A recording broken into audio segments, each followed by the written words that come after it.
Pencatatan jurnal gaji mempunyai variasi-variasi yang harus diperhatikan dengan seksama. Secara umum dari suatu daftar gaji akan didapatkan kelompok total biaya gaji, potongan-potongan dan jumlah pembayaran. Dalam program akunting yang memelihara kartu piutang, maka mutasi in-out piutangnya harus tercatat dengan rapi sesuai kronologis transaksinya. Saat terjadi penambahan nilai piutang, misalkan piutang karyawan, maka pencatatan penambahan piutang dicatat dari transaksi pengeluaran kas atau bank. Nah, begitu nilai piutang karyawan dilakukan pembayaran biasanya akan memotong dari pembayaran gaji. Berikut ini akan kita ilustrasikan cara pencatatan transaksi jurnal untuk jurnal gaji yang terdapat potongan piutang karyawannya. Dalam gambar dapat dilihat sebuah rekap gaji mingguan yang akan kita coba buatkan jurnalnya. Terlihat ada kolom nama, gapok, uang makan, transport, insentif, jumlah gaji, potongan kasbon dan jumlah bayar.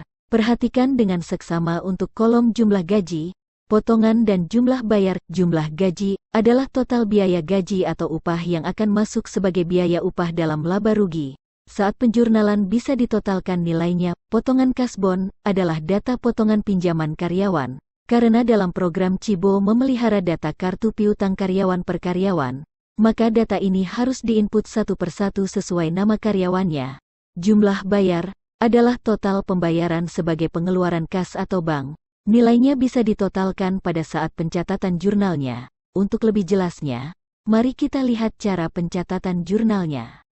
Sesuai data dari tabel rekap gaji mingguan, berikut pencatatan jurnalnya. Pencatatan jurnal ini sebagai jurnal memorial atau umum. Kita asumsikan pembayaran dilakukan dari kas kecil secara tunai, pos debit diisi dengan biaya upah langsung, dengan keterangan pembayaran upah mingguan tanggal bulan tahun dan nilai jurnal disimpan dalam kolom jumlah debit sebesar 3.400.000. Berikutnya, total pembayaran yang dikeluarkan dari kas kecil disimpan di sisi pos kredit dengan keterangan pembayaran upah mingguan tanggal bulan tahun. Nilai total pembayarannya diisikan dalam kolom jumlah kredit sebesar 2.750.000.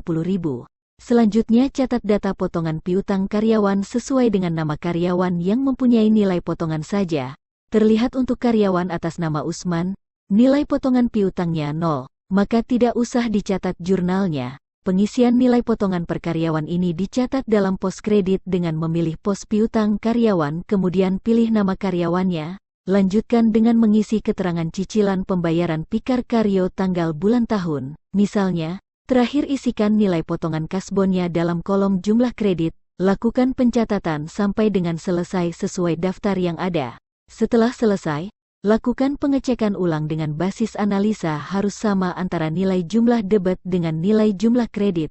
Hal itu sebagai penanda pencatatan jurnal sudah balance atau seimbang. Apabila Anda menggunakan aplikasi Cibo Accounting, maka pencatatan bisa dilakukan dengan memilih menu transaksi, jurnal memorial atau umum, kemudian lakukan pencatatan jurnalnya. Demikianlah cara melakukan pencatatan jurnal gaji mingguan yang dapat dilakukan dengan variasi pembayaran potongan kasbon yang dicatat per nama karyawan untuk mencatat ke dalam data histori transaksi kartu piutang karyawan atau kartu-kartu piutang lainnya. Terima kasih. Mohon untuk subscribe, like, komen dan share.